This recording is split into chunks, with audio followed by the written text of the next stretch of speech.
Hello guys, আজি মই আপোনালোকৰ মাজলৈ লৈ আহিছো মাছৰ মুৰাৰ আৰু মগু দালিৰ মুৰি ঘণ্টা।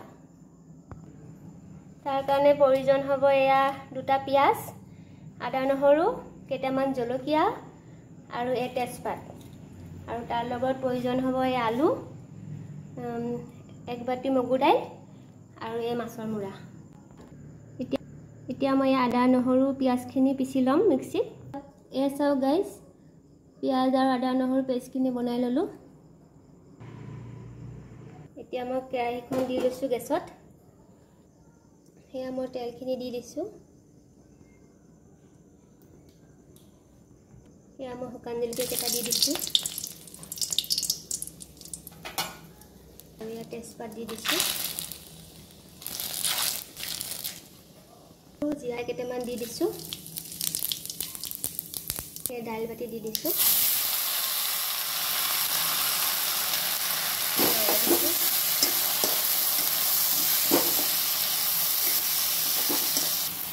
এই 2 মিনিট লৰাই মই এই হালধি দি দিছো। এই নিমখ 1 চামুচ দি দিছো। জিৰা পাউডাৰ 1 চামুচ দি দিছো। আৰু এই জলকীয়া পাউডাৰ 1 চামুচ দি দিছো।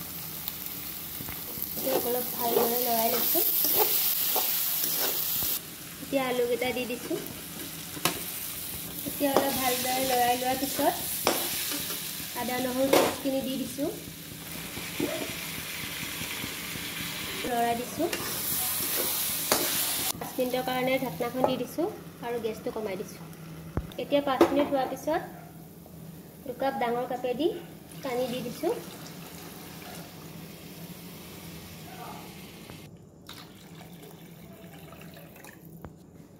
এতিয়া অলপ ভালদৰে লৰাই দিছো।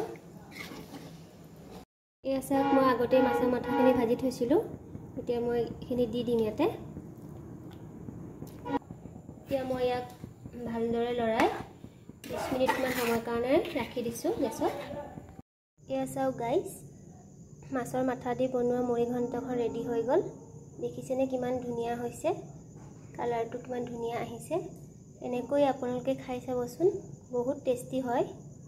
আৰু আপোনালোকে যদি মোৰ চেনেলটো চাই ভাল পালে লাইক শ্বেয়াৰ কমেণ্ট কৰি দিব। আৰু যিসকলে মোৰ চেনেলটো নতুনকৈ চাইছে তেওঁলোকে প্লিজ মোৰ চেনেলটো ছাবস্ক্ৰাইব কৰি দিব।